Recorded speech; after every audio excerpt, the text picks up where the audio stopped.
একদিকে হচ্ছে গান্ধারী, অপর দিকে হচ্ছে বদের ধারী। আগে আমি বলি নাই, এর লিঙ্গ জ্ঞান নাই রে। যদি বেটা ছেলেকে বলা যায় তাহলে বলা হয় শালা বদের ধার বা বদের বেচ, আর মেয়ে ছেলে হইলে বলা যায় বদের ধারী, তাই না? কৃষ্ণকে বলছে বদের ধারী, গাল তো লাগলো কাকে বলুন দুগ্নি? নিজের গাল নিজেকেই লেগেছে। এ ধারী আর আমি ধারী না। আজকে কোনখানেতে এই আলোচনা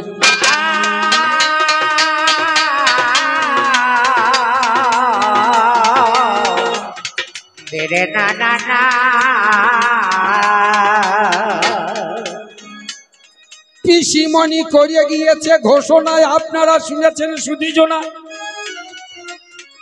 কোথায়? কুরুক্ষেত্র রণপ্রান্তরে। আমি বসত করি কোথায়? দ্বারকায়, যেটা গুজরাট। মা গান্ধারী বসত করে কোথায়? হস্তিনায়। গান্ধার দেশের মেয়ে। হস্তিনায় বিয়ে হয়েছিল কার সঙ্গে? আমার পিসিয়ে মশাই, জন্ম অন্ধ, ধৃতরাষ্ট্রের সঙ্গে। কথাতেই বলে বাবা, শুনো ভুনো কানা পথ পায় না, তিনজনা এদেরকে যেন সঙ্গে নেবে না। কিন্তু দেখা যাচ্ছে আমার পিসে মশাই অন্ধ, দুটো চোখই দেখতে পায় না, তাকে বলে অন্ধ। আর যে এক চোখে দেখতে পায়, এক চোখে পায় না, তাকে বলে কানা। কান্না অনেক রকম আছে বাবা। কেউ হয় রাত কানা, কেউ হয় আবার দিন কানা, কেউ হয় লাইন কানা, কেউ হয় তাল কানা, কেউ হয় সুর কানা, আরে গান্ধারী দেখছি ভাব কানা। বেশ, আজ কোন জায়গাতে দেখা শোনা গো? এলা নয় আমার পিসি। কেমন করে? কুন্তী হচ্ছে আমার বাবার বোন, আর কুন্তীর ছেলে হচ্ছে যুধিষ্ঠির, ভীম, অর্জুন। তারা আমার পিস্তুত ভাই, আর আমি হলাম তাদের মামাইতো ভাই। হয় না? কেউ সহোদর ভাই হয়, কেউ খুঁড়তুত হয়, কেউ জ্যেষ্ঠুত হয়, কেউ মাসতুত হয়, কেউ মামাইতো হয়। তাহলে আমার যে পিসিমা কুন্তী, তার হচ্ছে যা গান্ধারী। তাহলে সেও তো একবার করে ভাইপো বলবে, তাকেও তোমাকে একবার করে আত্মীয়তা করতে গেলে পিসিমা বলতে হবে। এটা হচ্ছে বড় পিসিমা, আর কুন্তী হচ্ছে আমার ছোট্ট পিসিমা। তা ভালোই হইল মা গো, তোকে যখন আজকে পেয়েছি, তোকে জুত করিয়া পিসিমা।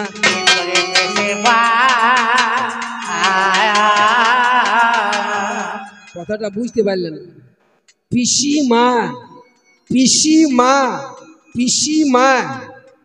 গম নিয়ে যান, ছোলা নিয়ে যান, সর্ষে নিয়ে যান, হলারে ভরিয়ে দেন, স্টার্ট করিয়ে দেবে, তা করে পিসিয়ে ছাড়তে করিয়ে দেবে। আজকে তেমনি করিয়া পিসিমা, তেমনি করিয়া পিসিমা। তো এলো যখন কালো শশী, তোকে জোর করে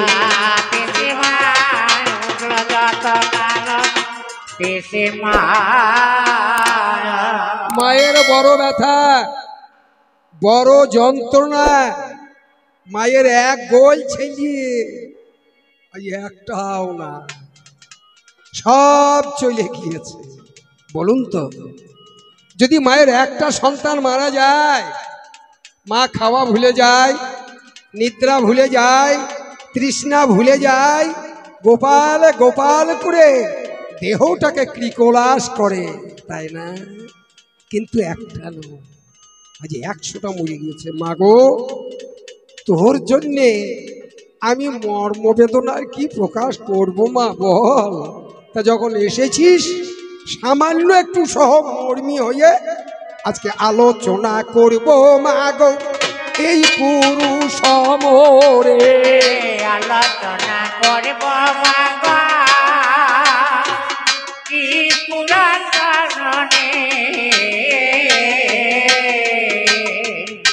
আমার কাছে এলি যখন বধূ সঙ্গে করে, আমার কাছে এলি যখন বধূ সঙ্গে করে। প্রথমত জিজ্ঞাসা করেছে, বাবা যখন বধূদেরকে নিয়ে আমি আসছি এই কুরুক্ষেত্রের মাঠে, আমি শুনতে পেলাম আমার 100 পুত্র মারা গেছে, বলি আর কি আমি থাকতে পারি, আমি থাকতে পারি, আর কি আমি থাকতে পারি, আর কি আমি থাকতে পারি, আমি বের হলাম বিভাবরী, আর কি আমি থাকতে পারি। না না না না না না না, তুমি ঠিকই করেছো মা। আস্তে আস্তে হইল কি গো, আসছে আস্তে আস্তে বড় বৌমা বলছে, তার নাম হচ্ছে ভানুমতি। শাশুড়ি মায়ের চোখে কাপড় বাঁধা, কিছু দেখতে পায় না, বধূ মাতাতের কাঁধে হাত দিয়ে গুটি গুটি পায়ে আসছে ঘন ঘোর অন্ধকার অমাবস্যা নিশি। বলছে মা সামনে দেখতে পাচ্ছি এক হাতে বাবাজি, তার 5 হাতে দাড়ি মা, এক হাতে বাবা দিদা, 5 হাতে দাড়ি। এই যে এক হাতে বাবাজি, তার 5 হাতে দাড়ি, এক হাতে বাবা দিদা, 5 হাতে দাড়ি। এ যে রাতে, এ যে আঁধারে ঘেরা রজনীতে, দেখছি 2 চোখে ভরি, রাধারাতে ঘেরা যেতা দুটা ভরে দেখি। গান্ধারী মায়ের আমার জ্ঞান আছে, বৌমাকে বলছে বাবা জিজ্ঞেস করো না সে কে। যখন জিজ্ঞেস করছে, তো যে তোমরা যেখানে যাচ্ছ আমি সেথায় হইতে তোমায় নিতে যে এলাম, সেটা হতে তোমায় নিতে যে এলাম, সেখানে হতে তোমায় নিতে যে এলাম, সেখান হতে আমি নিতে যে এলাম। বলি হিসাব হবে কুরুক্ষেত্রে, সেখান থেকে আমি নিতে যে এলাম, হিসাব হবে নিতে যে এলাম। আচ্ছা কবি গান হচ্ছে ভাই যুক্তির গান, ভারী মজার গান, লজিকের গান। আচ্ছা এক হাত বাবাজি যদি হয়, আস্তে বাজাবি বাবা, আর তার 5 হাত যদি দাড়ি হয়, তাহলে দাড়িটা ছেঁচুড়বে না পিছনে, ছেঁচুড়বে তো? আমার মনে হয় লেজটা ধরিয়ে এলো পিসি কুরুক্ষেত্র রণে গো, দেশা ধরে এলো পিসি কুরুক্ষেত্র রণে গো। তার লেজুড়ি ধরে এলো পিসি কুরুক্ষেত্র রণে গো, ধরে এলো পিসি কুরুক্ষেত্র রণে গো। আনলি যদি সঙ্গে করে একবার আমায় তারে দেখা, আমি যদি আগে আমায় সারে দেখা, যদি আনলি তারে ও পিসিমা আমায় তারে দেখা, আমি যদি আরে আমায় তুমি দেখা। আর দেখাইতে পারছে না পিসিমা, আর দেখাইতে আমাকে পাচ্ছে না। হ্যালো আমা, তুই যখন আমাকে দেখাইতে পাচ্ছিস না, তাহলে তোর কথাটা আমি বিশ্বাস করব কি করে? আমার মনে হয় মানুষ যখন অন্ধকারে রাতে ঘুমিয়ে পড়ে, রাতে স্বপ্ন দেখে, দেখে না? আচ্ছা রাতের স্বপ্ন কি সত্য হয় বাবা?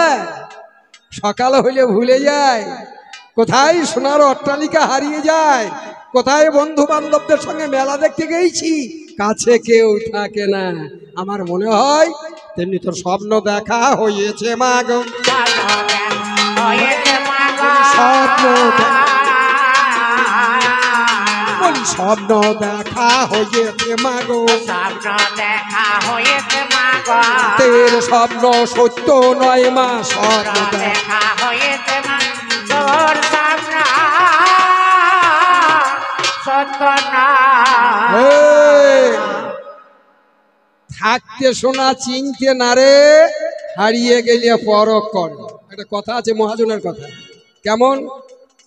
যার দন্ত আছে তাকে যদি মটর কলায় না ভেজে কাঁচা দেওয়া যায় সে মট করে ভাঙবে, যদি এক খালি তার দেওয়া যায় কট করে দাঁতে করে কেটে দেবে।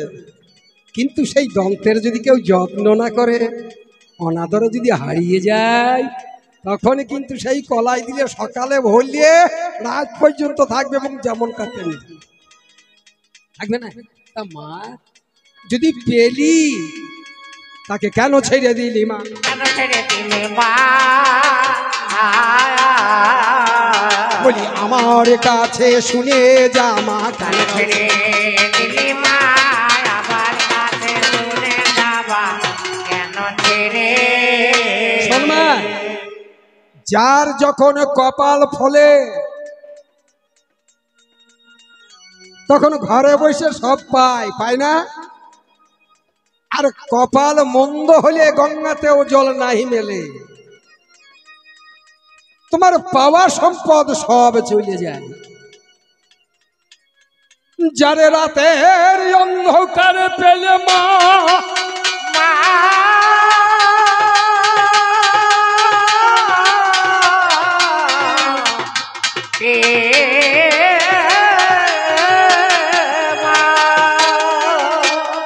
তোমাকে এক ঝলক দেখা দিয়েছিল কিন্তু তুমি চিনে নিতে পারো না। কেমন? এক ভরি সোনার দাম বাবা 1 লাখ টাকা। দেখবেন সেই সোনাকে যদি ওই গরুর গাড়ির চাকি গুজির মতো শলির মতো করে তৈরি করে কর্মকার, মেয়েরা পড়বে না। আবার যদি কেমিক্যাল বা ইমিটেশনের জিনিস বেশ চকচকে হয়, বেশ কারুকার্য মণ্ডিত হয়, সেইটাকে গ্রহণ করবে মা। তদ্রূপ খাঁটি সোনা চিনতে পারলি না মা,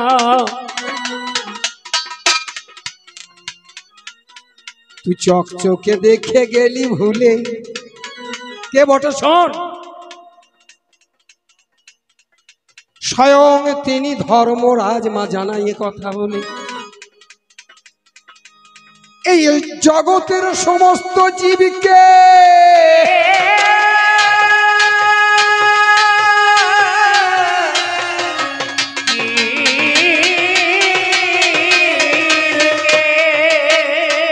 তার দায়িত্বই জগৎ থেকে নিয়ে গিয়ে যথাযোগ্য স্থানে তাদেরকে স্থাপন করা।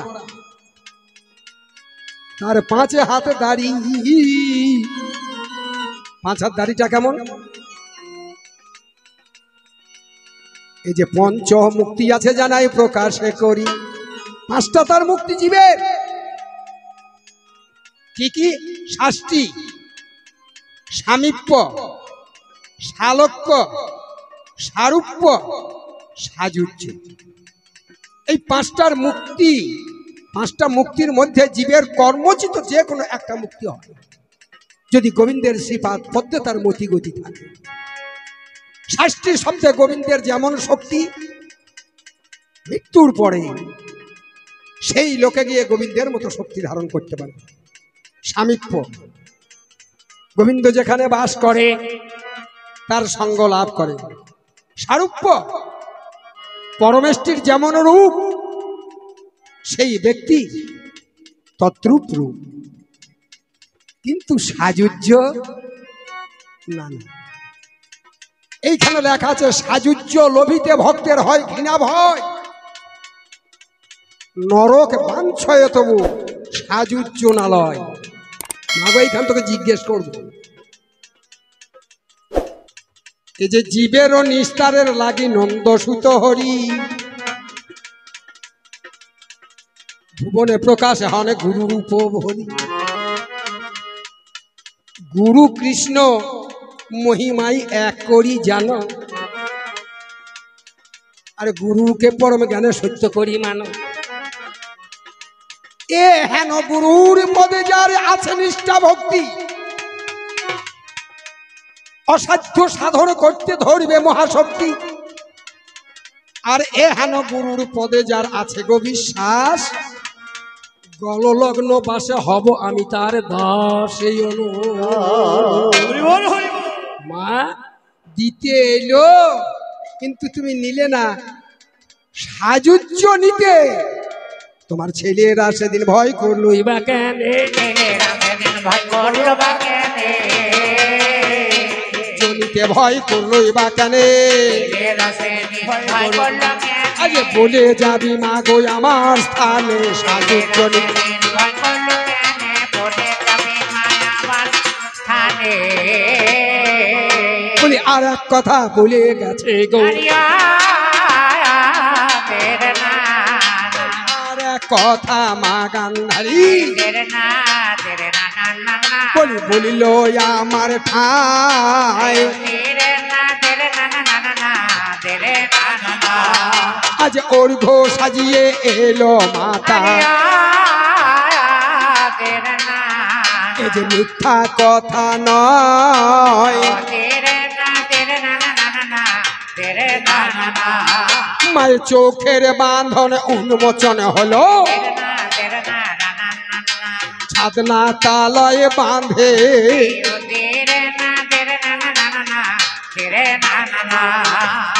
সুবল রাজা যখন গান্ধারীর বিয়ে দিচ্ছে, জন্ম অন্ধ একটা ছেলের সঙ্গে, সরলা তালায় যখন মালা বদল করতে যাবে, মালাগাছি হাতে নিয়ে ধৃতরাষ্ট্রের গলায় দেবে, দেখছে বলে না শুভদৃষ্টি হোক, শুভদৃষ্টি হোক, শুভদৃষ্টি করতে গিয়ে দেখছে স্বামী আমার অন্ধ, কিছুই দেখতে পাচ্ছে না, বলে সর্বনাশ, আমি সর্বাঙ্গ সুন্দরী আর আমার এই অন্ধ স্বামী না।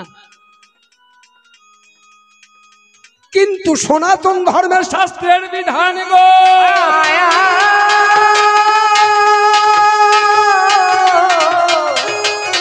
শাস্ত্রের বিধান কি চাণক্য পণ্ডিত একটা কলম দিলেন, সরবরী ভূষণাঙ্গ চন্দ্র নারীনাঙ্গ ভূষণাঙ্গ পতি, পৃথিবী ভূষণং রাজা বিদ্যা সর্বত্রই ভূষণং, রূপ জৈবন সম্পন্না বিশালকুল সম্ভবা, বিদ্যাহীনা ন সভন্তে নির্গন্ধৈব কিংসুকা। রাতের স্বামী হচ্ছে চন্দ্র, রাজ্যের স্বামী হচ্ছে রাজা, পুরুষ হচ্ছে নারীদের স্বামী, অতিথি সকলের স্বামী দেব ভব, ঠিক আছে? তাহলে সেই স্বামী শাস্ত্রে বলে সতীর দেবতাপতি জীবনের সার, বুঝিতে এসেছি ভবে চরণ তাহার, সতীর দেবতাপতি জীবনের সার, বুঝিতে এসেছি ভবে চরণ তোমায়। তাহলে আমি যখন আজকে একজনের হয়ে গেলাম, স্বামী যদি কিছু দেখতে না পাই, আমিও চোখে বাঁধন দিলাম, যতদিন পর্যন্ত জীবদ্দশায় এইভাবে থাকবো ততদিন পর্যন্ত এই ব্রত আমি পালন করব, এই ব্রত উদযাপন করব সেদিন। কারণ আপেক্ষিকে ঘরে ঘরে আমাদের সব স্বামী আছে, এ স্বামী স্বামী লয়, এ স্বামীরা হচ্ছে সব আসামি, কিছু মনে করবেন না, আসতে বাবা, এগুলো কিন্তু হচ্ছে ঘর স্বামী, কিছু মনে করবেন না। স্বামী থাকে কতক্ষণ না, বিবাহের রাতটা, তারপরের দিনের রাতটা। আমি স্বামী, শব্দে নিজে, নিজেকে নিজের মধ্যে যখন পরিপূর্ণ তখন সে স্বামী, আর নিজেকে নিজের মধ্যে পরিপূর্ণ থেকে যদি এক বিন্দু পাত হয়ে যায় তখন সে আসামি, আসামি আসামি আসামি করে, এরা নয় কো চির স্বামী, আসামি আসামি রানয় কোটির স্বামী আসামি। তাহলে তোমার একটা নয়, দুটো নয়, বাবারে পিসিমা তোর ফুরিয়ে দণ্ডবাদ মা, তুই যে বছর বছর ছেলে নিয়ে নপান করেছিস, মা ষষ্ঠীর আচ্ছা দয়া বটে বাবু। আচ্ছা আবার একটা কথা জিজ্ঞেস করি মা, মানুষের পরমায়ু কত? খুব বেশি হলে 80 বছর, তাই তো? নাহলে 100 বছর, আচ্ছা, 100 বছরের মধ্যে মেয়েরা যখন এক থেকে আস্তে আস্তে বাড়তে থাকে, 11 বছর 11 মাস 27 দিন গত হয়, তারপরে মায়েদের শরীরে মা আসে, অর্থাৎ ঋতু ধর্ম প্রকাশ পায়, অর্থাৎ ফুল ফোটে। আর যখন ফুল ফোটে তখন তো পুরুষ ভ্রমরা যায় মধু খাইতে, আর ওই মধু খাইতে খাইতে যখন পরাগ মিলন হয়ে যায় তখন তো ফল ধরে, যেটা বিজ্ঞান বলছে। বেশ, তাহলে 100 বছরের মধ্যে 12 বছর বাদ দাও, 88 বছর। এই ঋতু ধর্ম থাকে কতদিন? 45 বছর বড় জোর। ভালো শরীর স্বাস্থ্য হইলে 50 বছর, তারপর আর মা দিকে কিন্তু অসুচি হইতে হয় না। তাহলে 50 বছরের পরে যদি কোনো মেয়েকে বলা হয় যে তোমাকে একটা সন্তান গর্ভে ধারণ করতে হবে, পারবে?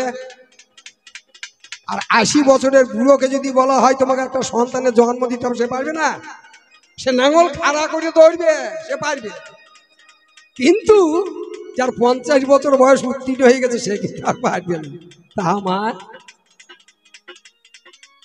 এই কটা বছরের মধ্যে যদি ডবল ডবল সন্তান হয়, মা তোরে ভাগ্য ফলে। 100টা কেমন করিয়া হবে যা আসি বলে হইতে পারে না, কিন্তু 100টা ছেলের জননীতি হলি। একটা তোরে মেয়ে বটে জানাই কথা বলি, সেই ছেলেরা সবে মরিয়েছে, মিথ্যা কথা নয়। আজ কুরুক্ষেত্রে জবাবে দিতে আমার হিসাবে দিতে এলিগো নিশ্চয়। তোমার চোখের বন্ধনে গেছে খুলে গো,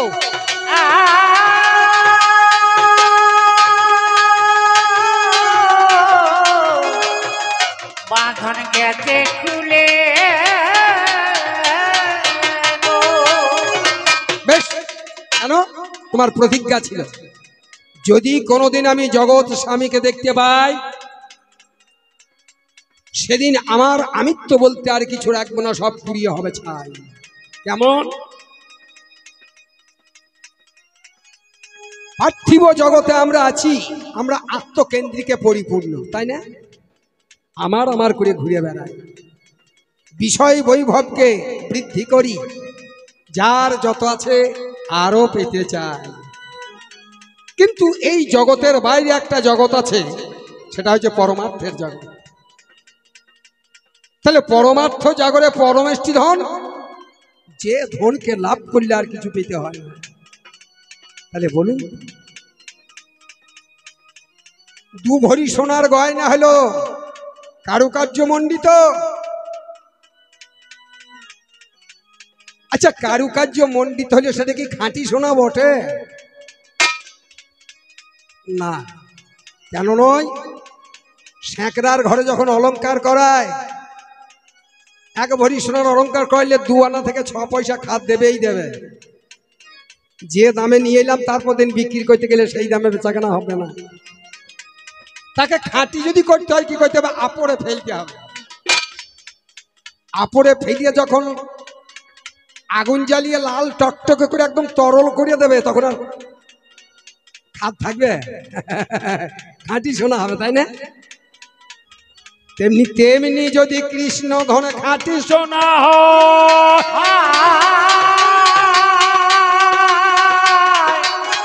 কৃষ্ণ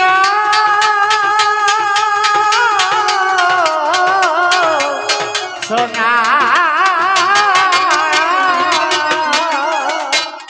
আর সেই ধনকে পেলে চোখের বাঁধন উন্মোচন করিব নিশ্চয়। আচ্ছা, তাহলে যখন সোনা তরল হয়ে গলে গেল, খাঁটি হলো, তখন আর তার কারুকার্য থাকবে? তখন আমার বলে কিছু থাকবে? মোহ মমতা বলে কিছু থাকবে? বিষয় বাসনা বলে কিছু থাকবে? অর্থ পরমার্থ বলে কিছু থাকবে? থাকবে না। তাহলে বাঁধন উন্মোচন করেছিস, ঠিক আছে, সব পুড়িয়ে ছাই করে দিয়েছিস। আর পুড়িয়ে ছাই করতে না পারলে ধনকে পাওয়া যায় না। ওই যে জিজ্ঞাসা করেছিস, যে করে তোমার আশ তুমি আগে করো তার সর্বনাশ, তাতেও যদি না ছাড়ে পাস তখন হও তুমি তার দাস করো দাস। তাহলে জগৎ স্বামীর সামনে যখন ওর ঘোষা যাইয়া নিলি, আবার কেন? আবার কেন ছেলে মেয়ে বিষয় বৈভব আমার ছিল, কোথায় গেল, কি হলো, কেন করলি, এ জিজ্ঞেস করার তো কোনো দরকারই হয় না। তাহলে এখনো দৈত্য ভাব তোমার, সংকোচ ভাব তোমার, তোমার কৃষ্ণ ভক্তি এখনো জন্মায় নাই, অভাব আছে। এইখানেতে তোমার কাছে জিজ্ঞাসিয়া যায়, ধর্ম রক্ষা করতে বাঁধনে দিয়েছিলে নিশ্চয়, এটা নারী ধর্ম সতীর ধর্ম গো, শোকের ধর্ম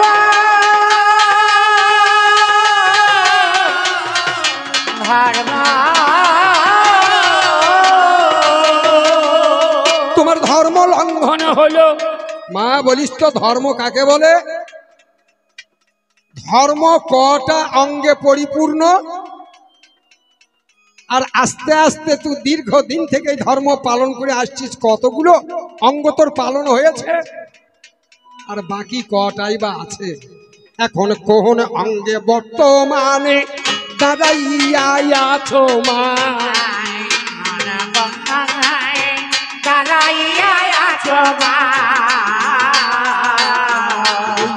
ওর খদিয়ে দেখতে পাবে না সেই কালো সোনা, দেখতে পাবে সেই কালো সোনা। শোন মা, ধর্মাচার মধ্যে বহু কর্মনিষ্ঠ। এই জাগতিক জগতের মাঝখানে দেখা যায় ধার্মিক, দেখা যায় অধার্মিক। এই ধর্মাধর্ম নির্ণয় করি, কেউ ধর্মের কর্ম করে, কেউ অধর্মের কর্ম করে। তাহলে ধর্মাচার মধ্যে কোটি কর্মনিষ্ঠ, কোটি কর্মীর মধ্যে এক জ্ঞানী শ্রেষ্ঠ, কোটি জ্ঞানীর মধ্যে একজন ভক্ত, কোটি ভক্তের মধ্যে একজন কৃষ্ণ ভক্ত। কৃষ্ণ ভক্ত নিষ্কাম, অতএব শান্ত, ভক্তি মুক্তি সিদ্ধিকামী সকলই অশান্ত। ধর্ম করো হবে না, কর্ম করো হবে না, অভাব আছে। অভাবটা কি সেটা আমি বলবো না, সেটা বলবো না। কোন অভাবটা পূর্ণ হলে তবে গোবিন্দকে দেখা যায় মা? গোবিন্দকে দেখা যায় না।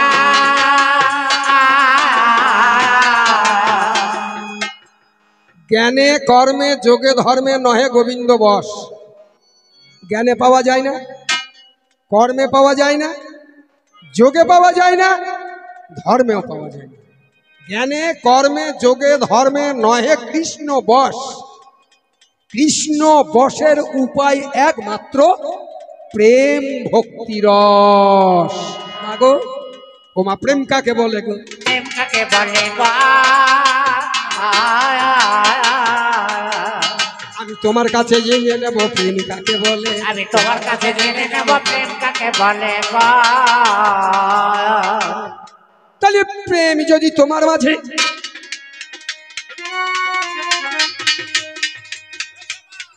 নাহি জন্মায়, তারে দেখা তো যাবে না। তোমার কাছে বলে যাচ্ছে এই কালো সোনা, এ কৃষ্ণ সেই কৃষ্ণ নয় মা। তোমার যেমন স্বামী আছে, ছেলে আছে, সংসার আছে, রাজ্য আছে, বিষয় আছে, বৈভব আছে, আমারও তেমনি ছেলে আছে, সংসার আছে, ঐশ্বর্য আছে, বিষয় আছে, বৈভব আছে। নাই আমার মা বাবা আছে কোথায়? দ্বারকায়। আমার একটা নয় মা, 8খানা বউ আছে। সত্যভামা, রুক্মিণী, জাম্বুবতী, নগ্নজিতি, ভদ্রা, কালিন্দী। আর এক একটা নারীদের গর্ভে 10খানা করে ছেলে আছে। তাহলে 10 আর 80টা ছেলে। মা, তোমার যেমন ক্ষুধা আছে আমার তেমনি ক্ষুধা আছে, তোমার যেমন ব্যথা আছে আমার তেমনি ব্যথা আছে, তোমার যেমন লৌকিকতা আছে আমার তেমনি লৌকিকতা আছে। তাহলে এই কৃষ্ণ সেই কৃষ্ণ নয়। শোন মা, গঙ্গার ওই পারে কামদেবপুর বলে একটা গ্রামে কালী পূজাতে গান গাইতে যায়, বুঝলেন। যখন 16 বছর গান করা আমার পূর্ণ হয়ে গেছে, বল্লভপাড়ার ঘাটে পার হয়ে চায়ের দোকানে বসেছি, দলবল নিয়ে একটু চা খাবো, খেয়ে আমি গন্তব্যে রওনা দেব।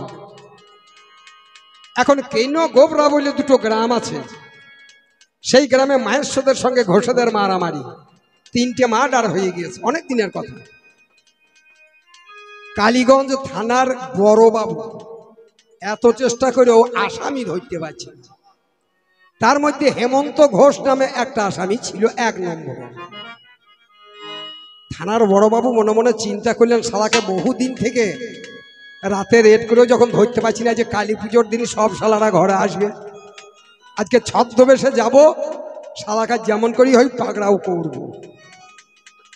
এখন আমি জানি না, চায়ে চুমুক দিয়েছি, আর চারিদিকে লোকজন আমার খবরা নিচ্ছে, আর পাশে থেকে কে বলছে, ওই যে হেমন্ত ঘোষ। এখন ছদ্মবেশে বড়বাবু কোথা ছিল বইলে, কাছাকাছি হই আমার চেয়ারে বসে চাটা খেলাম না, বসুন বসুন, আমি জানি না। চেয়ারে বসে আমি যখন উঠে যাব দাম দিয়ে, বলছে দাঁড়ান, আপনি যাবেন কোথায়, দেখেছেন আমার কাছে কি? হলো কি চেম্বার বার করছে, বলে কি? বলছে আমি কালীগঞ্জ থানার বড়বাবু, আপনাকে 6 মাস থেকে খুঁজে খুঁজে পাচ্ছি না, বলি আজকে মালটা হাতে পেয়েছি। হাতে পেয়েছি। একই বড়বাবু ভুল করছেন, আমি কি করলাম আপনার অন্যায়? তা বলছে শালা ঘোষ, কতদিন আর চালাকি করে পালাবে? চারিদিকে লোকজন ছুটে এলো, এসে বলছে কি হলো? বলে আমি কালীগঞ্জ থানার বড়বাবু, 3 গোবরায় মার্ডার হয়েছে, 1 নম্বর আসামি হেমন্ত ঘোষ। বলে আগে বড়বাবু, এটা সে হেমন্ত ঘোষ নয়, এর বাড়ি বীরভূম জেলা, লাভ বুটটা না, সে হবে কেন? মাগো তোমার চিনতে ভুল হয়েছে, ভুল হয়েছে। বলি কোন কৃষ্ণ ভগবান বটে তোমার চিনতে, একবার হরি হরি বলো। ভগবান শাস্ত্রে বলছে, ভাগবত বলছে, কৃষ্ণ কৃষ্ণ তৃষা কৃষ্ণ, শাস্ত্রে বা খানে গো।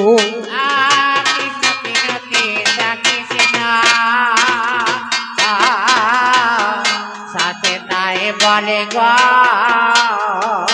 কৃষ্ণ কৃষ্ণ তৃষা কৃষ্ণ, কৃষ্ণ বর্ণাং তৃষা কৃষ্ণ। তাহলে কৃষ্ণ 3টে, একটা নাম কৃষ্ণ, একটা প্রেম কৃষ্ণ, আর একটা কি গো, নাম কাম আর প্রেম। আমি আজ কাম কৃষ্ণ হয়ে এসেছি।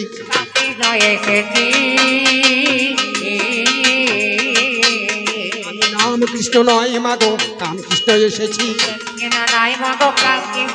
আমি প্রেম কৃষ্ণ নয় মাগো, কাম কৃষ্ণ এসেছি। তাই শোনো শোনো গো মা,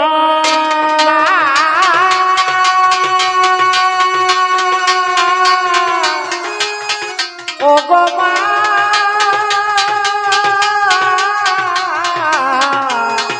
মা গো। যুদ্ধ শেষ হয়ে গেছে, এখন আছি কেন জিজ্ঞাসা করেছো তুমি? শোনো মা, যদি কোনো গ্রামে আগুন লাগে, লাগে তো, তবে এখন আর আগুনটা কম লাগে, কারণ খড়ের চালান নাই, কিন্তু তবু খড়ের পালা আছে। যদি লেগে যায়, সেই আগুনকে নেভাবার জন্য সর্বপ্রথম যে দর্শন করে, সে তখন কি করে? চিৎকার করে, আগুন লেগেছে গো, আগুন লেগেছে গো করে চিৎকার করে। চারিদিকে লোকজন আগুনের খবরটা শুনে, যারা জ্ঞানী তারা কিন্তু খালি হাতে যায় না, খালি হাতে আগুন নির্বাপন করা যাবে না। যে যেখানে যেমন পাত্র পাবে, সেই পাত্র হাতে নিয়ে জল সিঞ্চন করার জন্য ছুটবে, ছুটবে না? আচ্ছা, বহু লোক এসে আগুনটাকে মোড়া করলো, কিছুটা নিভিয়ে দিল। যখন আগুন আয়ত্তের মাঝখানে চলে এলো, তখন কি আর সব লোক সেখানে থাকবে? সব লোক থাকবে না, তাই না? চলে যাবে। কিন্তু যার লেগেছে সে থাকবে।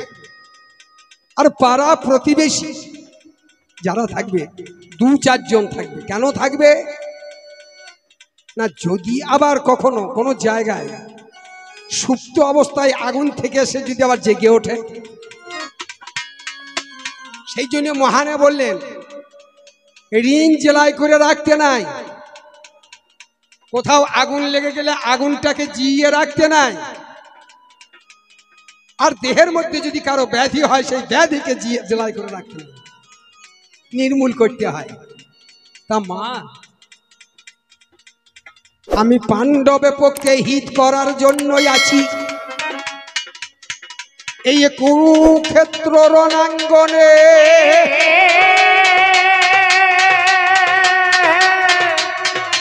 কুরুক্ষেত্র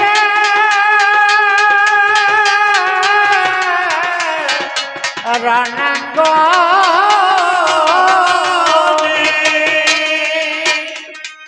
হিংসার আগুনে পুড়ে সব শেষ হয়ে গিয়েছে, কিন্তু এখনো শেষ হয় নাই। কি আছে? পাণ্ডব পক্ষের আছে মাত্র 7 জন। পঞ্চ পাণ্ডব যুধিষ্ঠির, ভীম, অর্জুন, নকুল, সহদেব, স্বয়ং শ্রীকৃষ্ণ, আর শ্রীকৃষ্ণের রথের সারথী সাত্যকী। 7 জন আছে। আর কুরুদের পক্ষে 11 অক্ষৌহিনী সৈন্য সব শেষ, মাত্র 3 জন আছে। কৃপাচার্য, কৃত বর্মা, আর আছে অশ্বত্থামা। অশ্বত্থামাকে না দ্রোণাচার্যের ছেলে। তাহলে দুর্যোধনও চলে গেছে। অশ্বত্থামা যে বর্তমানে সে নাকি সেনাপতি হইয়াছে। বলে ঠিক আছে, যাও বন্ধু, তোমার নুন খেয়েছি, গুণ গাইব। যদি রাতের ওই অন্ধকারে রণক্লান্ত কলেবরে ওই শিবিরে পাণ্ডবেরা করিয়াছে গমন,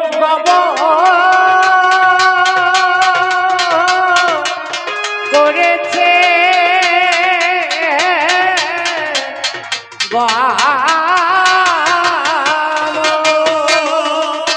18 দিনই যুদ্ধ করছে। আচ্ছা বাবা, সকাল থেকে সন্ধ্যা পর্যন্ত যদি আমরা মাঠে কর্ম করি, দেহের তো ক্লান্তি আছে, ক্ষয় আছে।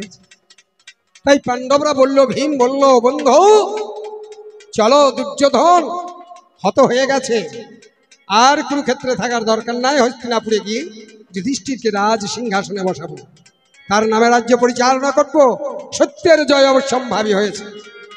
থাকো ভাই, এখনো আগুন শেষ হয়নি, তোমাদের রণক্লান্ত কলেবর যাও, শিবিরে আশ্রয় নাও। আমি তোমাদের পক্ষ অবলম্বন করে এসেছি, আমি যাব না। আমি অপলক নয়নে, তোমাদের বিপক্ষের শত্রু এখনো 3 জন জীবিত। যদি ঘুমন্ত অবস্থায়, নিদ্রিত অবস্থায় তোমাদেরকে গুপ্ত ঘাতকের মতো কোনো কাজ করে, তার জন্য সজাগ প্রহরায় আমি থাকব। এই জন্যে কুরুক্ষেত্রে দাঁড়াইয়া আছি। মা গই, আমি সত্য বললাম যখন হইলে কাছাকাছি। 1 নাম্বার কারণ, আর দ্বিতীয় কারণটা শুনুন। মায়ের একটা ছেলে মারা গেলে গো,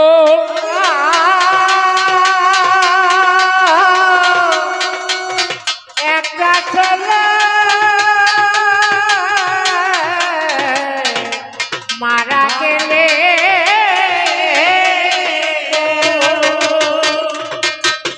মা জীবনতে হয় মরা।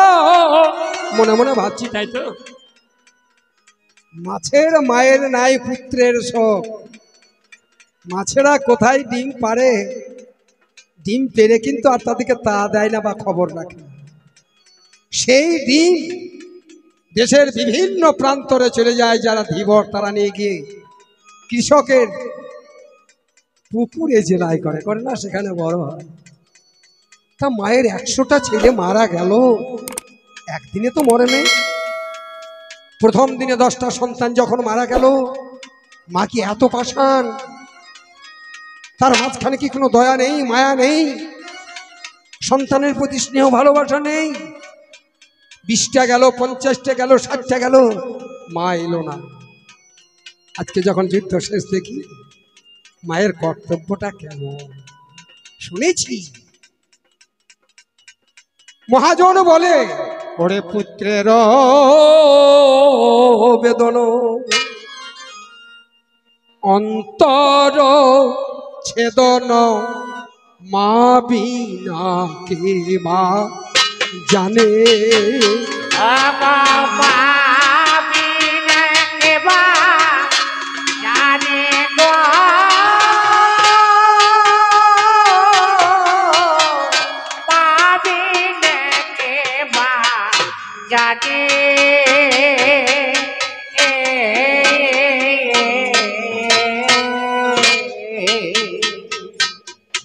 বলি পুত্রের বেদন অন্তর ছেদন, মা বিনা কেউ না জানে।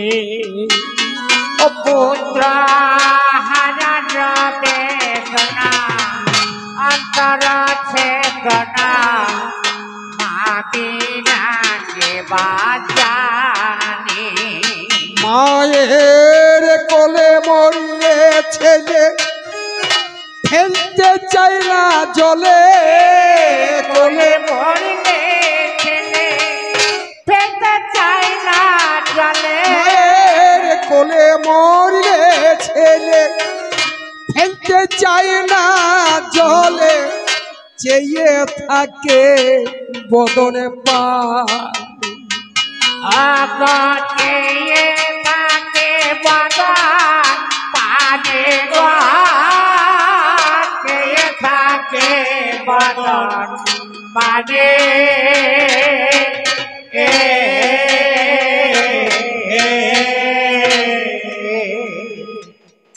ছেলের মরা মুখে মাছি বসতে দেয় না, মরা মুখে মাছি বসতে দেয় না। ছেলের মরা মুখে মাছি বসতে দেয় না, মুখে মাছি বসতে দেয় না।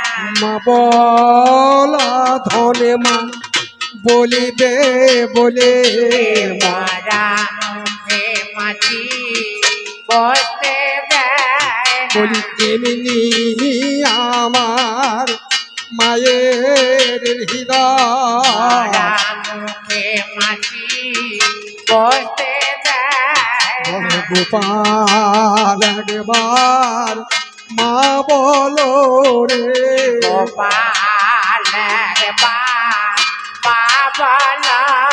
আমি মরাক শুনতে ভালোবাসি। গোপাল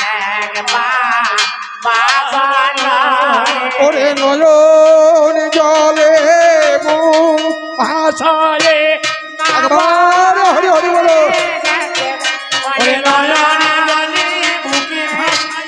মরা মুখে মাছি বসতে দেয়। আমি অপেক্ষা করছি মা, কেন জানিস? আমি শুনেছি তুই নাকি অসহ্যম পোষ্যা নারী। যেদিন থেকে তোর বিয়ে হয়েছে হস্তিনাপুরের রাজ অন্তপুরে ছিলিস মা গো, বহির্দ্বারে তোর প্রকাশ ঘটেনি। সূর্যের আলো তোকে দর্শন করতে পারবে, তুইও কিছু দেখিস। তাহলে দিবালোকে এলি না যখন, এই যে রাতের অন্ধকার, দিবালোকে সবকই জাগে, সবাই জেগে থাকবে, তোকে হয়তো দর্শন করতে পারবে, কিন্তু রেতি তো কেউ জাগে না। প্রথম প্রহরে সবকই জাগে, দ্বিতীয় প্রহরে ভোগী, তৃতীয় প্রহরে তস্কর জাগে, চতুর্থ প্রহরে যোগী। তাহলে প্রথম প্রহরে সবাই জাগে, প্রথম প্রহর বাদ দিয়েছিস। দ্বিতীয় প্রহরে ভোগী, যাদের বিষয় বৈভব আছে তারা জেগে কাটাচ্ছে। কেন না? জাগরণে ভয়ক নাস্তি, জেগে থাকলে ভয় থাকে না। তৃতীয় প্রহরে তস্কর জাগে, তারা আত্মগোপন করে কোনো বনে জঙ্গলে পানারে গুহাতে বসে থাকে, সুযোগ বুঝে তারা আত্মসাৎ করতে যাবে। আর চতুর্থ প্রহরে ঘরে বসে যোগী ঋষি মুনি তারা পরমেশ্বরকে ডাকে। তুই দুটি প্রহর বাদ দিয়ে মা তৃতীয় প্রহরের সন্ধি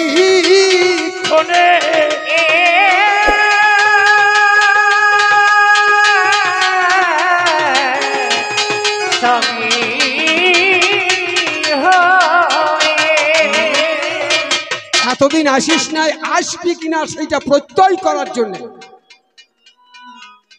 আমি কুরুক্ষেত্রের ভিজে মাটিতে দাঁড়িয়ে অপলক নয়ন। এই তো মাগো তোমার কথা জবাব মিটে গেল। আর একটা কথাই আমার কানে শোনা গেল, অর্জুন আমার সখ্য ভাবের ভক্ত, আবার ভগিনী পতি হয়। এমন কি অপরাধ করেছি সেই অপরাধের জন্য মাসুল দিতে ওই রথের সারথি হইতে হয়। পাগলি মা, অপরাধ কি জানিস? অপরাধ নয়, আনন্দ। সখ্য ভাবের ভক্ত হয়েছে, সে হচ্ছে আমার ভগ্নিপতি, সুভদ্রার সঙ্গে বিয়ে হয়েছে। দ্বিতীয়ত পিসি মায়ের ছেলে, আবার সে আমার বন্ধু। তাহলে বন্ধু হলে তার বৈষম্য ভাব থাকে না। সে দিয়েছে কি?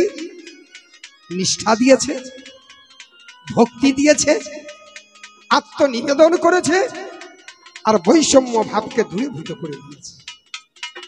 তুমি আমি, আমি তুমি, এই যে বৈষম্য দূরীভূত ভাব, তাকে আমি আপন করে নিয়েছি, সে আমাকে আপন করে নিয়েছে।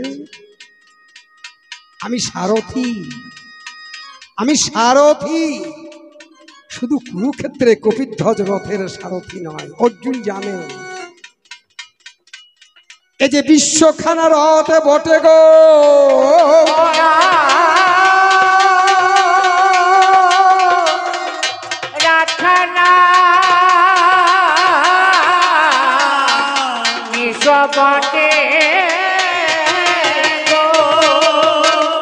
যিনি সমগ্র বিশ্ব রথের সারথি পরিচালক, চালাচ্ছেন আমরা প্যাসেঞ্জার, তাই না? বাস চলে যায়, ড্রাইভার কেবিনে বসে ড্রাইভিং করে, ক্লিনার সংকেত দেয়, বাস ছাড়ে, কন্ট্রাক্টর কালেকশন করে, আর যে খালাসি সে মাল ওঠানামা করে না। প্যাসেঞ্জার আপন আপন সিটে চুপ করে বসে আছে। সমস্ত বাসের ব্যালেন্স যখন ড্রাইভার রাখে, তেমনি মা অর্জুন বুঝেছে আমার সখা এই যে জগতের ভারসাম্য রক্ষা করে যাই, তোদেরকে দেখাবার জন্য কুরুক্ষেত্রে এসেছে সামুরাই। সেই রথের সারথি হলো মা মাগোয়া।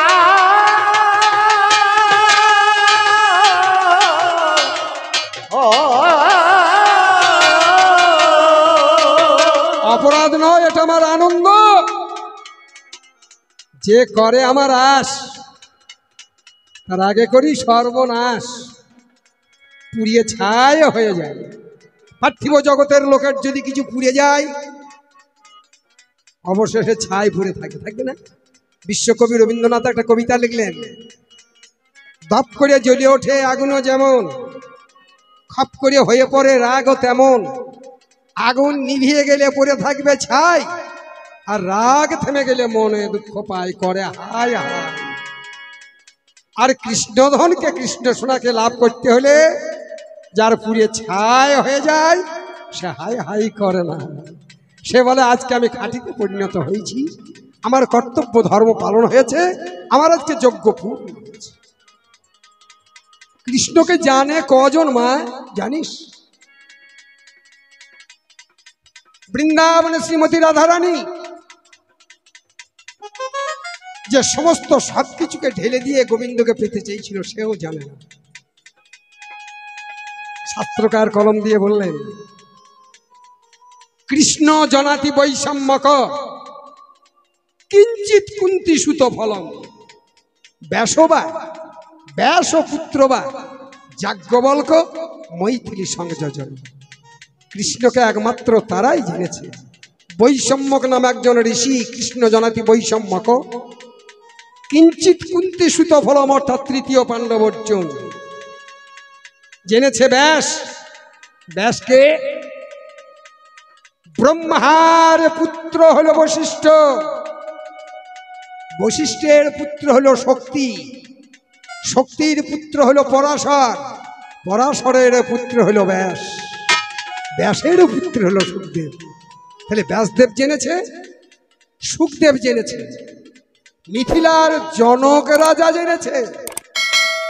তাছাড়া ওরে কৃষ্ণ তত্ত্ব অন্য কেহ বুঝিতে না পারে গো, কৃষ্ণ তত্ত্ব অন্য কেহ বুঝিতে না পারে গো। প্রেম ভক্তি দান করিয়া নিল আপন করে গো, প্রেম ভক্তি দান করিয়া নিল আপন করে গো।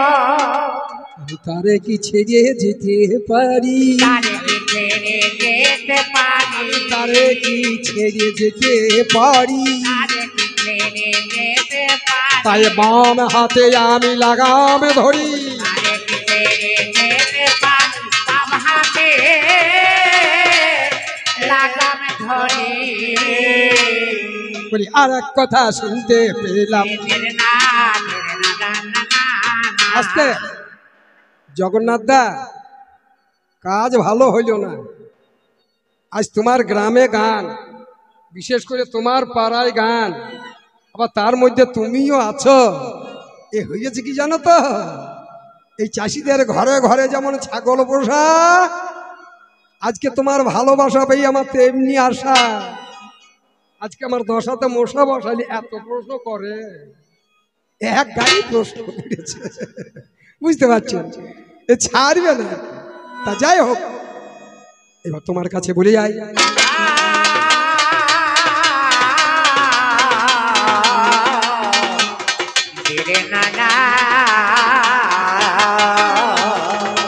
কুরুক্ষেত্রে দাঁড়িয়ে আছি রথের চাকায় হেলান দিয়ে,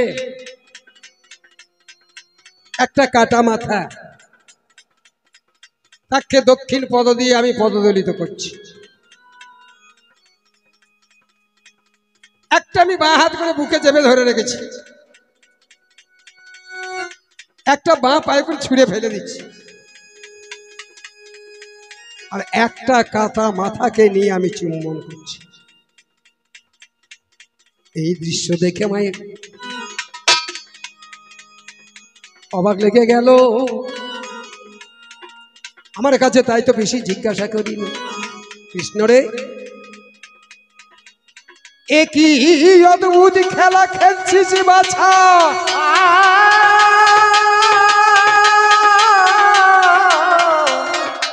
কি খেলা খেলছি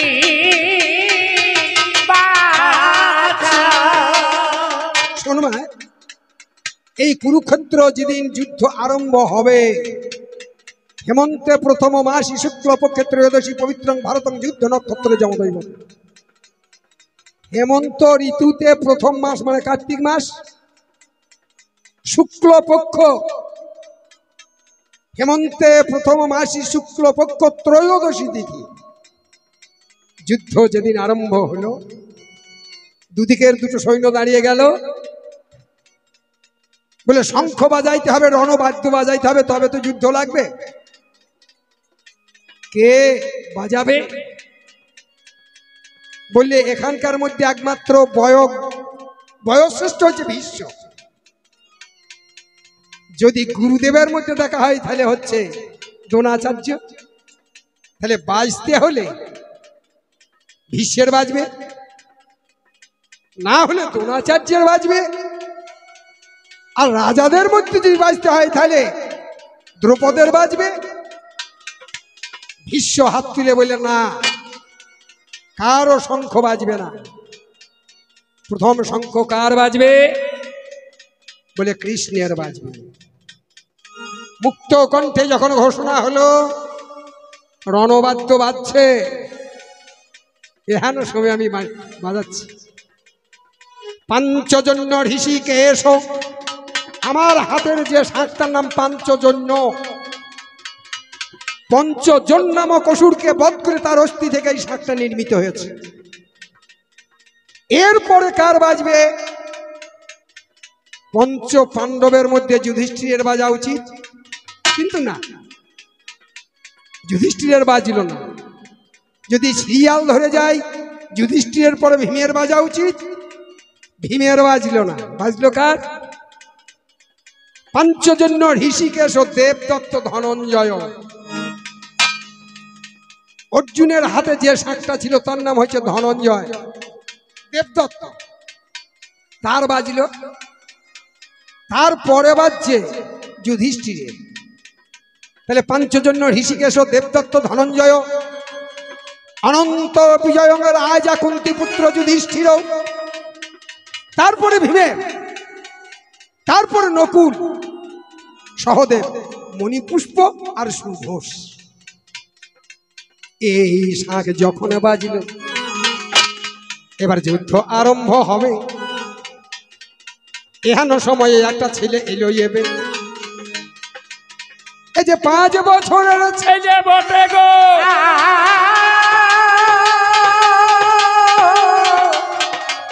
5 বছরের ছেলে বটে গো।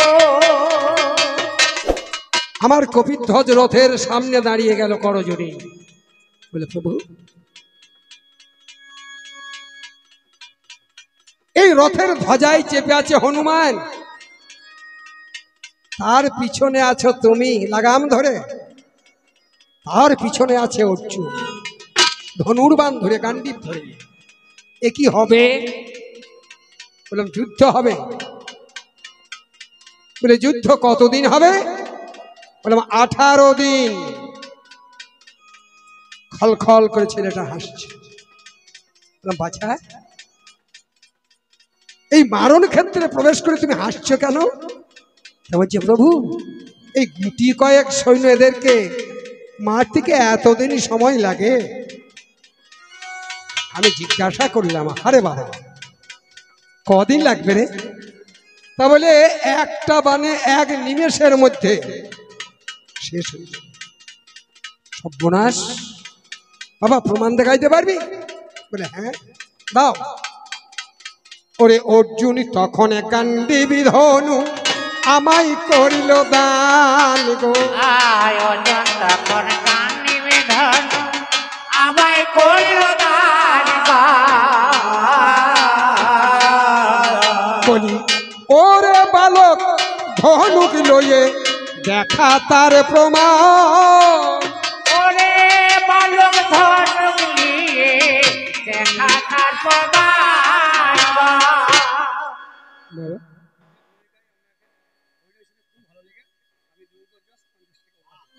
কি নাম? দিবঙ্কর যশ। যাই হোক বাবা, তুমি যে স্মৃতিতে স্মরণে রেখেছিলে, ওই ডোগলা হতচ্ছারি গান্ধারীকে কে 50 টাকা দিয়েছে? হ্যাঁ, ওই ডোগলা হতচ্ছারি বেটা কাকি। তবে যিনি দিয়েছেন তিনি বুদ্ধিমানের কাজ করেছেন। কেন? মানুষের মৃত্যুর পরে অন্ত্যেষ্টি ক্রিয়ার জন্য তো টাকা পয়সা চাই না? শ্মশান বন্ধুরা যাবে, দয়া করে আমি আপনাদেরকে সবাই কি বলবো, ও ন্যাংটা হয়ে এসেছে, হাতে করি নিয়ে আসে না। 2-4 জন আরো যদি থাকেন দিতে হয়তো ওই গান্ধারীকে দিয়ে দেবে,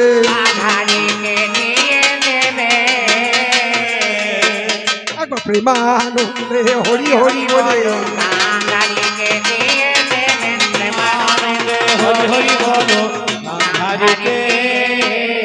সেই ছেলেটা করলো কি?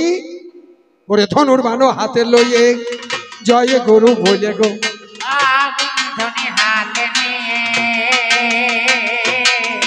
জয় গুরু বলে গো।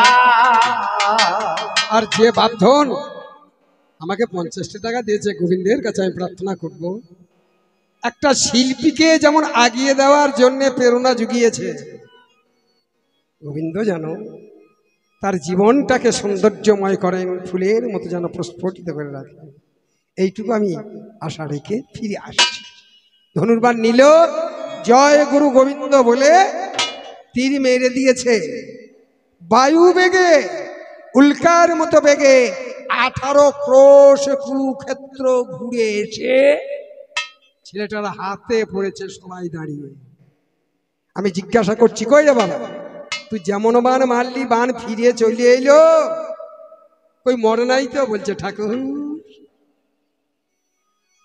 যাদেরকে আমি সৃষ্টি করতে পারিনি সেই স্রষ্টার সৃষ্টিকে ধ্বংস করার অধিকার আমার নেই। তবে দেখুন, মর জগতের প্রাণী যে যেভাবে মৃত্যুকে বরণ করবে তাদের চিহ্ন দিয়েছে।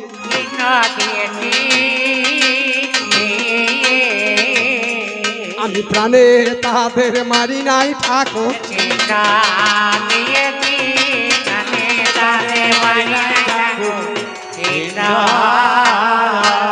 দেখলো সমস্ত যোদ্ধার অঙ্গে একটা করে সিঁদুরের ফোঁটা দাগ পড়ে গিয়েছে। আমি জিজ্ঞাসা করলাম, বাবা, আমিও তো মর্তের মাটিতে এসেছি, আমারও তো একদিন লয় হবে। বলে, ঠাকুর, তোমার অঙ্গ স্পর্শ করার মতো শক্তি সাধ্য নাই। কত মুনি, কত ঋষি, কত জ্ঞানী, কত যোগী যুগ যুগ ধরে, জন্ম জন্মান্তর ধরে যারা দুটি চরণকে পাওয়ার জন্য আশা করে। দেখুন, আপনার ওই দক্ষিণ চরণের তলে সিঁদুর বিন্দু পড়িল,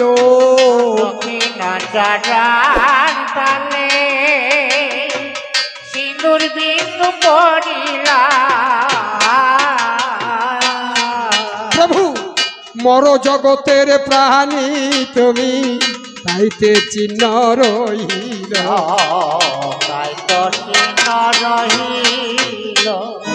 দেখছি সত্যই আমার দক্ষিণ চরণের তলদেশে সিন্দুরের বিন্দু হয়েছিল। কৃষ্ণের মৃত্যু হয়েছিল জরা ব্যাধের তীরে, হয়নি? তা মাগো, সেই ছেলেটা সামান্য ছেলে নয়, দেখলাম মহাকাল এসেছে। যদি এই ছেলেটা একবারে সব শেষ করে দেয়, তাহলে মহাভারতখানা যে রচনা করেছেন ব্যাসদেব, তার লেখাটা তো মিথ্যা। তাহলে ভক্তের মানকে রক্ষা করার জন্য অন্তর্যামী হাতের সুদর্শনকে ছেড়ে দিলেন, শূন্য পথে এসে ছেলেকে দ্বিখণ্ড করিল।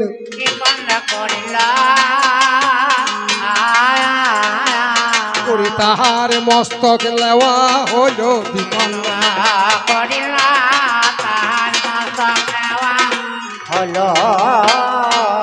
তার মস্তকটাকে ছুঁড়ে ফেলে দিলাম। দক্ষিণ পদে নিয়ে আমি পদদলিত করতে লাগলাম। কালকে শেষ করতে হবে, কালকে সংহার করতে হবে, কালকে রাখা যাবে না। আর কি করতে হবে? যেজন পিতামহ ভীষ্মদের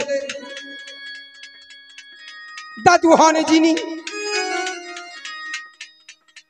কুরুকুলে তাহার মতো ছিল না আর জ্ঞানী, ভীষ্মের মতো কোনো জ্ঞানী ছিলেন না। প্রতিজ্ঞা পালন করেছিলেন মায়ের কাছে, প্রতিজ্ঞা থেকে সরে আসেন না। এত বড় জ্ঞানী গুণী হয়ে বারবার অভিযোগ নিয়ে যাওয়ার পরেও এই যুদ্ধ ইচ্ছাগুলো বন্ধ করতে পারত, কিন্তু ভীষ্ম করে নাই। পাশা খেলায় নির্মমভাবে দাঁড়িয়ে দেখেছে, প্রতিবাদ করে নাই। তাহলে বিশ্বকবি রবীন্দ্রনাথ বললেন, যে নপুংস কোনো দিন চাহিয়া ধর্মের বানে নির্ভীক স্বাধীন, অন্যায়ের বলেনি অন্যায়, আপনার মনুষ্যত্ব নিধিদত্ত নিত্য অধিকারে লোভে লাজে করে অস্বীকার, স্বভাব আছে সে কাপুরুষ, সে ভেরুয়া। আগে করলাম কি? তাকে ছুঁড়ে ফেলে দিয়েছি।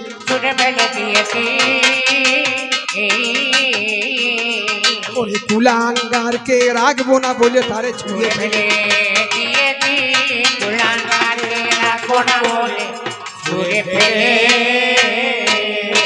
আমি বুকে যারে ধরে আছি, সে কোন জন হলো গো?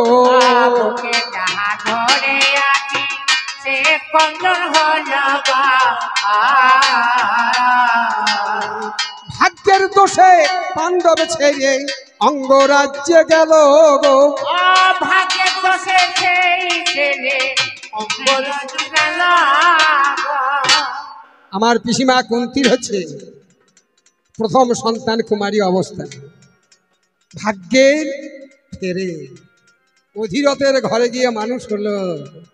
সেই ছেলেটা এমন ভাগ্যহীন, আর যদি পঞ্চ পাণ্ডবদের সঙ্গে থাকতো তাহলে পঞ্চ পাণ্ডবের শক্তিকে শশাগরা বসুন্ধরার মাঝখানে কোনো শক্তি ছিল না যে লয় করে ক্ষয় করে।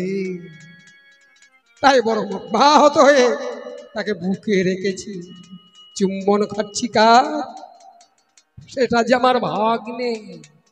ওরে 16 বছরে বয়সেতে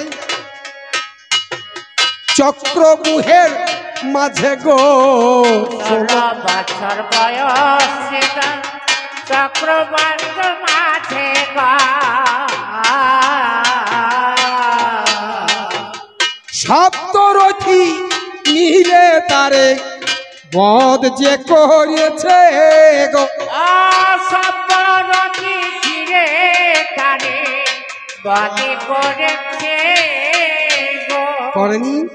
একটা 16 বছরের বালক দ্রোণাচার্য, কৃপাচার্য, অশ্বত্থামা, শকুনি, কর্ণ, দুর্যোধন, দুঃশাসন তাকে চক্রব্যূহের ভিতরে ঢুকিয়ে ওরে অন্যায় ভাবে বধ করেছে।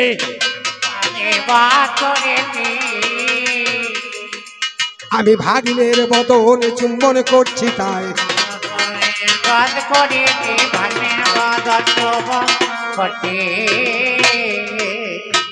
শেষ কথা আর কিছু আছে নাকি? তোমাকে পেয়েও আবার অর্জুনের মায়া কেন, ভ্রম কেন? আমরা যে মায়িক জগতের জীব, কেমন ভ্রম জানো? কোন গৃহস্থের বাড়িতে গুরুদেব এসেছেন, যদি কোনো যজমানের বাড়ি হোক কি কোনো শিষ্যের বাড়িতে গুরুদেব আসেন, তার সেবার জন্য শিষ্য সাধ্যমতো ব্যবস্থা করবেন, চেষ্টা নেবেন না? গিন্নিকে বললে ওগো গুরুদেবের জন্য একটু পরমান্ন রান্না করো, মানে পায়স। গুরুদেবের জন্য পরমান্ন রান্না করেছে। সেই পরমান্নতে দিয়েছে কি জানেন? কিশমিশ দিয়েছে, এলাচ দিয়েছে, লবঙ্গ দিয়েছে, ফল দিয়েছে, দুগ্ধ দিয়েছে, অমৃত করে রান্না করেছে। গুরুদেবের সেবায় নামিয়ে দিয়েছেন। গুরুদেব নিবেদন করছে বদনে দেবার আগে জয় জনার্দন, জয় জনার্দন বলে নিবেদন করে যখন অসন বদনে দেবেন, তাকিয়ে দেখছেন এলাচের দানা। সঙ্গে সঙ্গে বিচলিত হয়ে গেল, ভ্রমান্ত হয়ে গেল। বলে হ্যাঁ রে বাবা, তুই পায়েসটাতে রান্না করেছিস এই যে ছোট ছোট গরুর গায়ের একটু রে। শিষ্য তাড়াতাড়ি গলে বসন্তে এসে বলছে কই বাবা, তাই যে আমি সেবা অপরাধী হব? দেখাইলো, বলে বাবা এটা গরুর গায়ে ছোট এটুলি নয়। বলে এটা কি? বলে এটা হচ্ছে এলাচের দানা। বলে বেশ বেশ বাবা, ভ্রম দূর হয়ে গেল।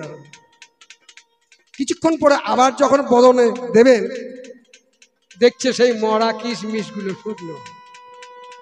বলছে সর্বনাশ বাবা, এই যে কুকুরের গায়ে থাকে সেই মোটা মোটা এটুলি রে, যেগুলো কিশমিশ। শিষ্য এসে বলছে না বাবা, এটা কুকুরের গায়ের এটুলি নয়, এটা হচ্ছে কিশমিশ। এই যে ভ্রম মানুষের আসে সাময়িক। রাতের অন্ধকারে চলতে গেলে হাতে যদি আলো না থাকে, কোনো যদি দড়ি পড়ে থাকে, কোনো যদি কাঠি পড়ে থাকে, মানুষ ঝটকে বলে বাবারে সাপ, কিন্তু সেটাকে যখন প্রত্যয় করা যাবে আর সেই ভ্রম থাকে। তাহলে কুরুক্ষেত্রে যুদ্ধ হবে। অর্জুনে ভাবে মনে চিন্তা করছে, যদি এত সৈন্য মারা যায়,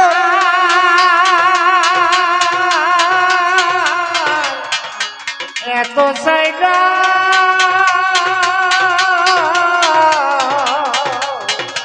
মারা তাহলে কি হবে? জনশূন্য হয়ে যাবে রাজ্যটা, যাবে না? এই চিন্তা করছে। আর জনশূন্য যদি হয়ে যায় তাকে নিয়ে রাজ্য করবে যুধিষ্ঠির। এই মনে মনে চিন্তা করতে করতে আমাকে বলছে সখা যুদ্ধ করব। রথটাকে ফিরিয়ে নিয়ে চলো। বলে কেন? বলে না, ওই যে দেখতে পাচ্ছি দৃষ্টিমান স্বজনান কৃষ্ণ যুজুৎসু ন সমবস্থিতাং সেই দন্তি মম গাত্রাণি মুখঞ্চ পরিশুষ্যতে বে পথশ্চু শরীরে মে বড় মহর্ষচ্চ জায়তে গাণ্ডীবং সংসতে হস্তাত্মক চৈব পরিদজ্যতে নচ শক্লম অবস্থাতুং ভ্রমতীব চ মে মন নিমিত্তানি চ পশ্যামি বিপরীতানি কেশব নচ শ্রেয় হত্যা স্বজন মা হবে নো কাঙ্ক্ষী বিজয় কৃষ্ণ নচ রাজ্য ভোগা সুখা। আমার আত্মীয় স্বজন পিতামহ ভীষ্ম, অস্ত্রগুরু দ্রোণাচার্য, মদ্রাধিপতি শল্য, অন্যান্য রাজন্য বর্গ সপক্ষে বিপক্ষে দর্শন করে আমার ভ্রম জন্মে গেছে।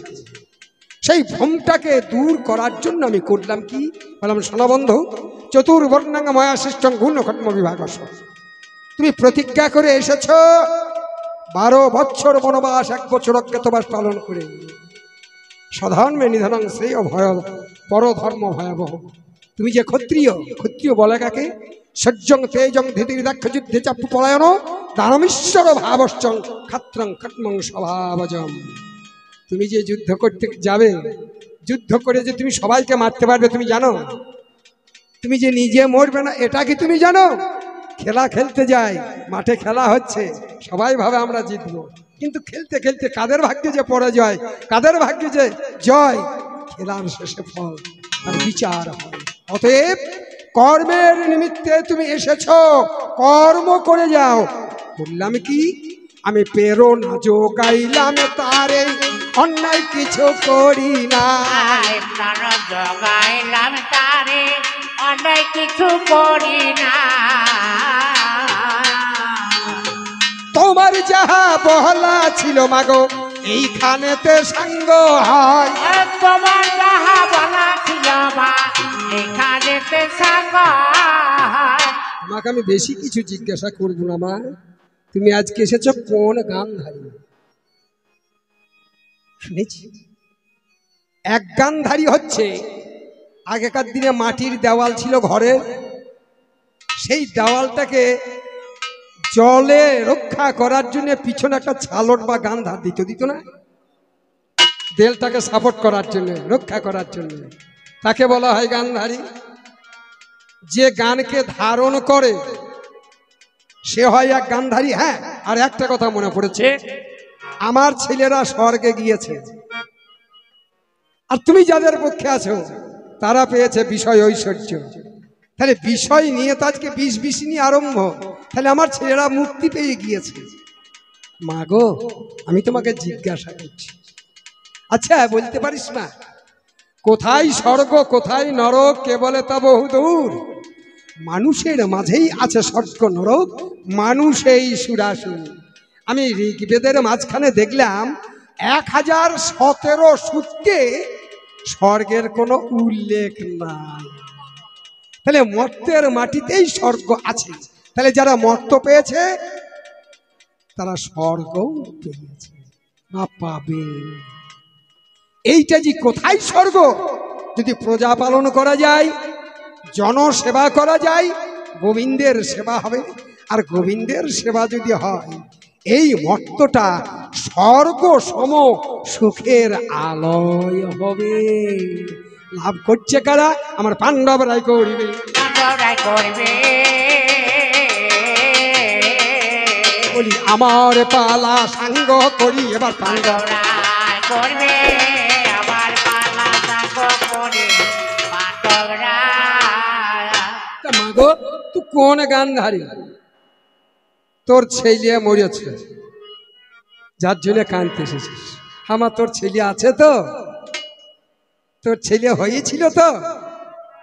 আমার প্রথম নাম্বার জিজ্ঞাসাবাদ আমি।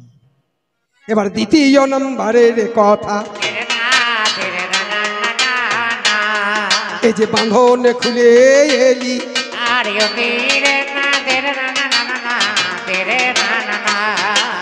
তাহলে তুমি ধর্ম পালন করার জন্য বাঁধন দিয়েছিলে, বর্তমানে বাঁধন যখন খুলে গিয়েছে, খুলে দিয়েছ, বলো ধর্ম কতটুকু রয়েছে? কতটুকু রয়েছে? বলি ধর্মের স্তর বলো কয়টি আছে? কতটুকু রয়েছে? ধর্ম স্তর বলো কয়টি আছে?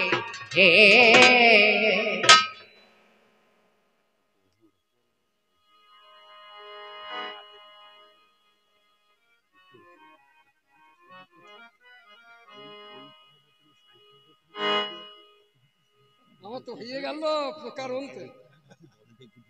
ঠিক আছে, প্রকার অন্ত তো হয়ে গেছে, সেই জায়গাটাতে আছে। মাননীয় দর্শক মণ্ডলীকে জানাই আমার আন্তরিক প্রীতি শুভেচ্ছা, সকলকে প্রণাম। ওনার মতো অভিজ্ঞ কবিয়াল বা আমি শুনেছি বহুবার, ওনার গান শুনেছি, আর দেখলেন তো সকলেই, তুলনা হয় না গানের। সত্যিতে আমার তো দেওয়ার কিছু নেই, সামান্য 20 টাকা ওনাকে আমি বলছি।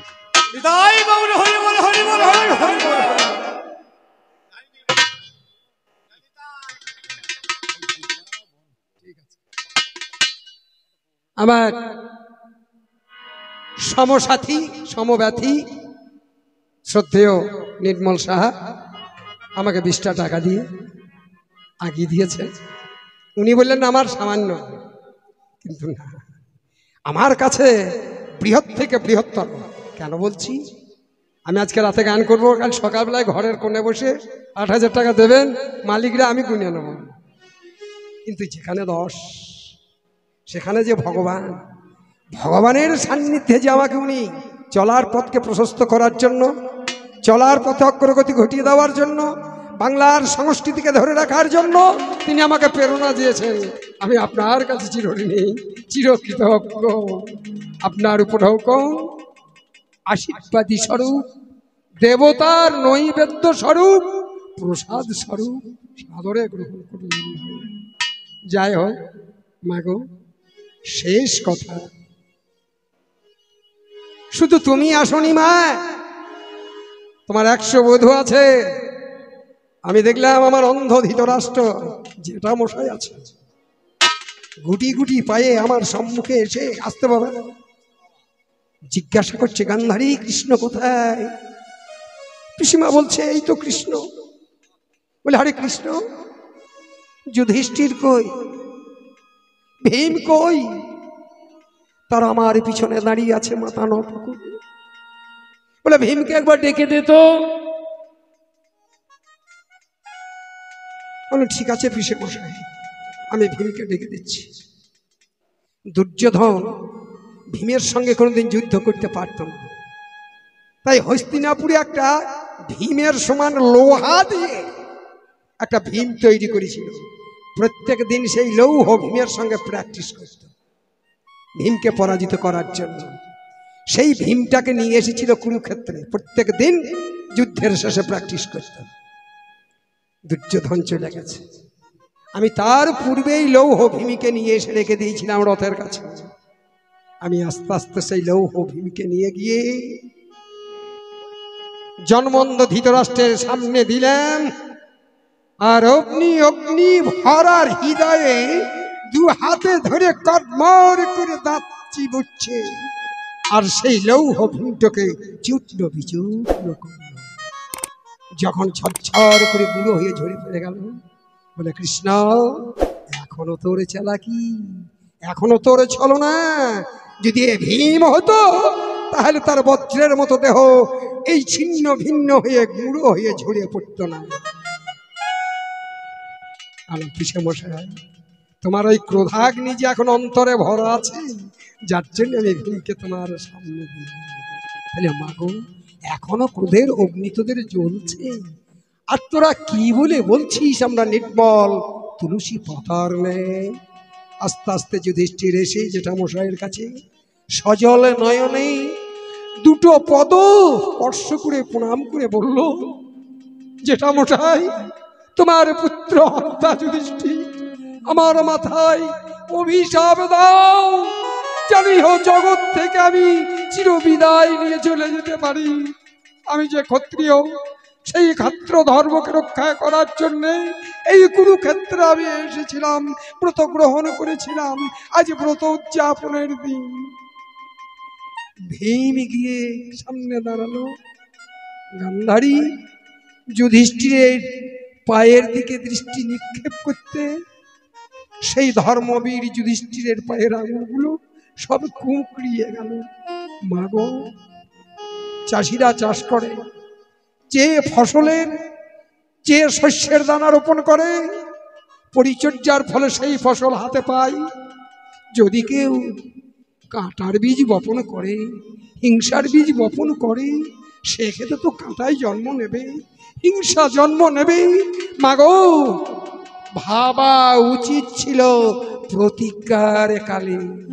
যার জন্যে মহাজন বললেন, ভাবিয়া করিও কাজ, করিয়া ভাবি। তবে দুঃখ করিস না, বড় জগতের প্রাণী আমরা সবাই, কেউ থাকবো না। কালে কালে আসেছি, কালে কালে যাই, কাল পূর্ণ হয়ে গেলে আর থাকার উপায় নাই। গৌরী প্রেমানন্দ একবার হরি হরি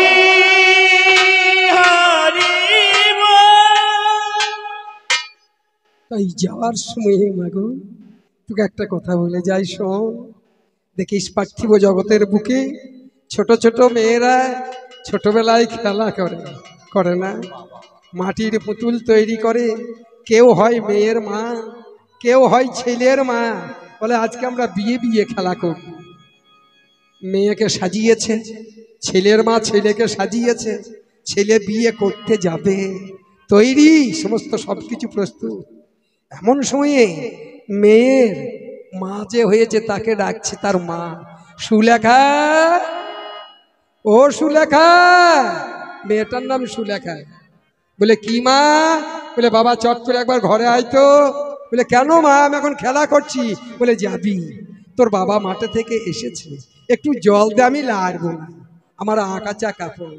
তখন মেয়েটা কি বলে গো, যে মায়ের ডাক, বলে আর তো খেলা খেলিব না ভাই, আর তো খেলা খেলব না ভাই, আর তো খেলা খেলিব না ভাই, আর তো খেলা খেলব না বলি ভাই, এবারে আমার মা ডেকেছে, আর তো খেলা খেলব না ভাই, এবার আমার মা ডেকেছে, আর তো খেলা খেলব না। সব শেষ, চলে গেল। তাই বলছি মাগো গান্ধারী শোন, দানা দানা দানা নানা, যে গানটা আমি গাইছি আগে আমি বলতে পারি না, কে যেন প্রেরণা জুগিয়েছিল, দুটো কলমের ডগায় দুটো শব্দের সঙ্গে শব্দ যোজনা করে গানটা রচনা করেছি ভাই। আপনাদের কাছে ছাড়পত্র নেব গানটার আজকে, যদি ছাড়পত্র পাই তাহলে গানটা আমি সর্বকারে গাইব, আর যদি ছাড়পত্র না পাই আপনারা আপনাদের বুদ্ধি জ্ঞান সমস্ত সবকিছু সহযোগ করে যদি গানের মধ্যে কোনো ভুল থাকে ভুলটা কালেকশন করে দেবেন, আমি আপনাদের কাছে ঋণী থাকবো। তাই বলছি, তানা তানা তানা নানা, তাই রে নানা তানা তানা, দুদিনের খেলা ঘরে আমরা খেলেছি সবাই পুতুল খেলা, দুদিনের খেলা ঘরে খেলছ তোমরা পুতুল খেলা, দুদিনের খেলা ঘরে খেলছি আমরা পুতুল খেলা, দুদিনের খেলা ঘরে। মাগো আজ যেমন তোর ভেঙেছে না, এই জাগতিক জীবের দেবী একের পর এক তাদেরও ভাঙবে, একদিকে ভাঙবে একদিকে গড়বে।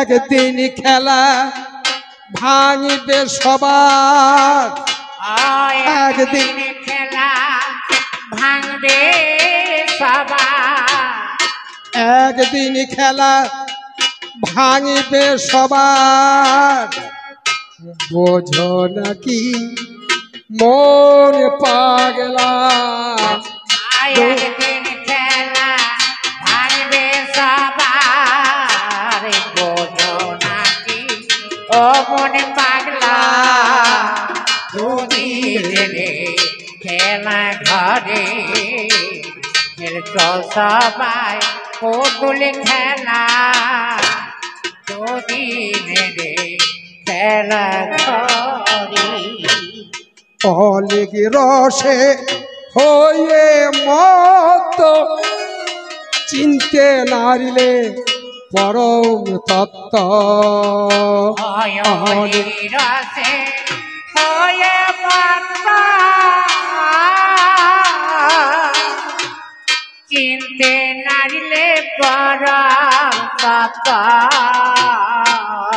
মাগো বিষয় রসে হয়ে মত চিনতে নারিলে পরম তত্ত্ব বিষয় রসে হয়ে মাতা চিনতে নারিলে পরম তত্ত্ব সাধের জীবন হবে ব্যর্থ সাধের জনম হবে ব্যর্থ যেদিন সমনে সে মারিবে ঠেলা সাধের জানা হবে ব্যথা সাবর যেতে মারবে খেলা দুদিন রে খেলা ঘরে খেলছো সবাই পুতুল খেলা দুদিন রে খেলা ঘরে খেলছো সবাই পুতুল খেলা দুদিন রে খেলা ঘরে জীবন সূর্য পড়িলে ঢলে যেতে হবে ভাই খেলা ফেলে জীবন সূর্য পড়বে ঢলে যেতে হবে খেলা খেলে যেদিন জীবন সূর্য পড়িবে ঢলে যেতে হবে খেলা ফেলে জীবন সূর্য পড়বে ঢলে যেতে হবে খেলা খেলে সেদিন রবে না আর ধরা তলে কেউ রবে না ধরা তলে কেবল ভুলের মাসুল গোনার পালা দুদিনের খেলা ঘরে খেলছো সবাই পুতুল খেলা দুদিনের খেলা ঘরে খেলছো সবাই পুতুল খেলা দুদিনের খেলা ঘরে খেলছো সবাই পুতুল খেলা দুদিনের খেলা ঘরে তাই আসল নকল না চিনিলে কাঞ্চন ফেলে কাঁচ কুড়ালে আসল নকল না চিনিলে কাঞ্চন ফেলে কাজ কুড়ালে মাগো আসল নকল না চিনিলে কাঞ্চন ফেলে কেবল কাঁচ কুড়ালে আসল নকল না চিনিলে কাঞ্চন ফেলে কাজ কুড়ালে কেবল আশা লতাই জালে বুনিলে ওই আশা লতাই জাল বুনিলে ভাবো কি হবে গো যাবার বেলা আসল লতাই জাল বুনিলে কি হবে যাবার বেলা দুদিনের খেলা ঘরে একবার গৌরী প্রেমানন্দে হরি হরি বল। খেলা ঘরে এসো সবাই পুতুল খেলা দেবে খেলা ঘরে। নমস্কার।